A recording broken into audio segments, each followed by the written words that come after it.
খাল বিল দখল করে যারা বিল্ডিং করে নিশ্চিন্তে ঘুমাচ্ছেন, কোনো না কোনো সময় রাজনৈতিক পট পরিবর্তন হলে মোহাম্মদ এজাজের মতন লোকজন দায়িত্ব কিন্তু পাবে এবং তখন কিন্তু আপনাদের ঘুম হারাম হয়ে যাবে। বাড়িটা তো স্থায়ীভাবে করছেন, কিন্তু সরকারি জমির উপরে খালের উপরে বাড়ি করে নিশ্চিন্তে ঘুমানোর টাইম কিন্তু আর নাই। আপনাদেরকে এটা আজকের উদাহরণ থেকে শিক্ষা নিতে বলছি। যারা অবৈধভাবে বাড়িঘর করে সরকারের জমি এবং খাস জমি, সরকারের জমি খাল বিলের মধ্যে স্থাপনা করে ভোগ দখল করছেন, তারা ঘুম থেকে জাগেন এবং নিজ দায়িত্বে এগুলো ভেঙে সরে যান। নাহলে আমরা আসবো, আমরা কোনো নোটিশ ফোটিশ দিব না, আমরা কিন্তু একদম সরাসরি উচ্ছেদ করব। এটা চলমান প্রক্রিয়া। ঢাকা শহরের বিভিন্ন জায়গায় আমরা মাঠ উচ্ছেদ করছি, হকার উচ্ছেদ করছি, অবৈধ স্থাপনা আমরা উচ্ছেদ করছি। বাড়ি 3 তলা হোক 10 তলা হোক আমরা সব ভেঙে দেবো একটা একটা করে। আমাদের লোকবল কম, কিন্তু আমরা আর্মিকেও আজকে ডেকে রেখেছি, স্ট্যান্ড বাই রেখেছি, পুলিশকে রেখেছি, আমাদের সর্বোচ্চ নিরাপত্তা ফোর্স এবং ভারী ভারী যানবাহন আমরা নিয়ে এসেছি। আমরা কোনো ধরনের ছাড় দিব না, কোনো ধরনের ছাড় হবে না। আপনারা গণমাধ্যম কর্মীদেরকে বলছি, আপনারা থাকবেন আমাদের সাথে। এই পুরো অভিযানটি যেন ঠিকমতো হয় সেটা তদারকি করবেন এবং ঢাকাবাসীকে জানিয়ে দিবেন যে এটা হচ্ছে শুরু।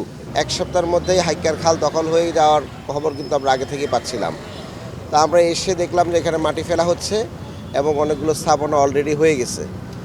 আমরা যখন আমি হুকুম দিলাম যে এগুলো ভেঙে দাও, তখন স্থানীয় লোকজন বলল যে তারা চ্যালেঞ্জ করলো যে এটা তারা খালের মধ্যে না। তখন আমরা যৌথ জরিপ করি, তাদের পক্ষ থেকে লোকজন, আমাদের পক্ষ থেকে লোকজন এবং আরও যারা তৃতীয় পক্ষ আছে সবাইকে নিয়ে আমরা যৌথ জরিপ করি। যৌথ জরিপ করার পর আমরা দেখেছি যে এটা খালের ভিতরে আছে। এখানের মধ্যে 3 তলা বাড়ি, দোতলা বাড়ি এবং মসজিদের একটি বড় অংশ খালের ভিতরে আছে।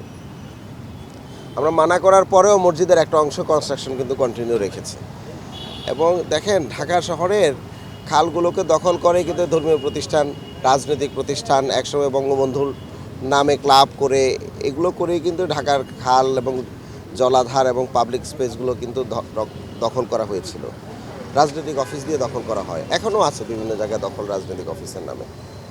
আমরা ঢাকাবাসীকে জানিয়ে দিতে চাই, খাল বিল দখল করে যারা বিল্ডিং করে নিশ্চিন্তে ঘুমাচ্ছেন, কোনো না কোনো সময় রাজনৈতিক পট পরিবর্তন হলে মোহাম্মদ এজাজের মতন লোকজন দায়িত্ব কিন্তু পাবে এবং তখন কিন্তু আপনাদের ঘুম হারাম হয়ে যাবে। বাড়িটা তো স্থায়ীভাবে করছেন, কিন্তু সরকারি জমির উপরে খালের উপরে বাড়ি করে নিশ্চিন্তে ঘুমানোর টাইম কিন্তু আর নাই। আপনাদেরকে এটা আজকের উদাহরণ থেকে শিক্ষা নিতে বলছি।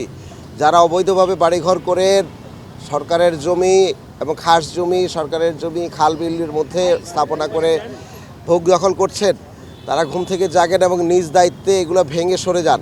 নাহলে আমরা আসবো, আমরা কোনো নোটিশ ফোটিশ দিব না, আমরা কিন্তু একদম সরাসরি উচ্ছেদ করব। এটা চলমান প্রক্রিয়া। ঢাকা শহরের বিভিন্ন জায়গায় আমরা মাঠ উচ্ছেদ করছি, হকার উচ্ছেদ করছি, অবৈধ স্থাপনা আমরা উচ্ছেদ করছি। বাড়ি 3 তলা হোক 10 তলা হোক আমরা সব ভেঙে দেবো একটা একটা করে। আমাদের লোকবল কম, কিন্তু আমরা আর্মিকেও আজকে ডেকে রেখেছি, স্ট্যান্ড বাই রেখেছি, পুলিশকে রেখেছি, আমাদের সর্বোচ্চ নিরাপত্তা ফোর্স এবং ভারী ভারী যানবাহন আমরা নিয়ে এসেছি। আমরা কোনো ধরনের ছাড় দিব না। এবং এই খালটির সাথে আমাদের আরেকটি নিজেদের প্রকল্প আছে এই কবরস্থানের সাথে, সেই দুটির মাঝখানেও কিন্তু ওয়াল দিয়ে আমাদেরই আগের সময় যারা ছিলেন তারা এটাকে বিচ্ছিন্ন করে রেখেছেন। আমরা আমাদের নিজেদের ওয়ালগুলোও ভেঙে দেব এবং খালের প্রবাহ আমরা একসাথে করে নেব, যেন বৃষ্টির পানি এবং অন্যান্য সময়ের পানি, বন্যার পানি খাল দিয়ে প্রবাহিত হয়ে তুরাগ নদীতে পড়তে পারে। সুতরাং কোনো ধরনের ছাড় হবে না। আপনারা গণমাধ্যম কর্মীদেরকে বলছি, আপনারা থাকবেন আমাদের সাথে। এই পুরো অভিযানটি যেন ঠিকমতো হয় সেটা তদারকি করবেন এবং ঢাকাবাসীকে জানিয়ে দিবেন যে এটা হচ্ছে শুরু। অবশ্যই দায়বদ্ধতা আছে। যখন প্ল্যান পাস করা হয়েছে তখন CSRS ম্যাপ দেখলেই কিন্তু এখানে খাল পাওয়া গিয়েছে। তারপরেও কিভাবে এই ধরনের অবৈধ বিল্ডিংগুলো হয়, এবং বিশেষ করে বেড়িবাঁধ থেকে শুরু করে তুরাগ পর্যন্ত যত বিল্ডিং আছে ঢাকা উদ্যানের, আমরা মনে করি ঢাকা উদ্যানের প্রায় 80% বিল্ডিংয়ের কোনো রাজুকের অনুমোদন নাই। তো সুতরাং আমরা রাজুককে বলেছি, হয় এই বিল্ডিংগুলো ভেঙে দেওয়ার জন্য অথবা পানিশমেন্ট দিয়ে উচ্চ কর আরোপ করে এগুলোকে এক ধরনের প্রসেসের মধ্যে নিয়ে আসা লাগবে। না হলে এই অবৈধ বিল্ডিং বানানোর যে প্রতিযোগিতা, এটা কখনোই বন্ধ হবে না। এবং রাজুকের চেয়ারম্যান খুবই অ্যাক্টিভ আমরা দেখেছি, আমরা সাধুবাদ জানাই, তিনি আগাচ্ছেন। কিন্তু আমরা মনে করি সিটি কর্পোরেশনের অবস্থান থেকে এগুলো এখনই বন্ধ করা উচিত। রিজু ভাইয়ের সাথে কি আপনাদের কোনো মিটিং? হ্যাঁ, মিটিং হয়েছে। রিজু ভাইকে আমরা দেখেছি, রিজু ভাই খুবই আগ্রহ প্রকাশ করছেন এবং তার কাছ থেকে আমাদের তার মিটিংয়ের পরে এবং ব্যক্তিগতভাবে ওনাকে চিনি, যে আমরা খুবই ভালো কিছু আশা করছি রাজুকের কাছ থেকে।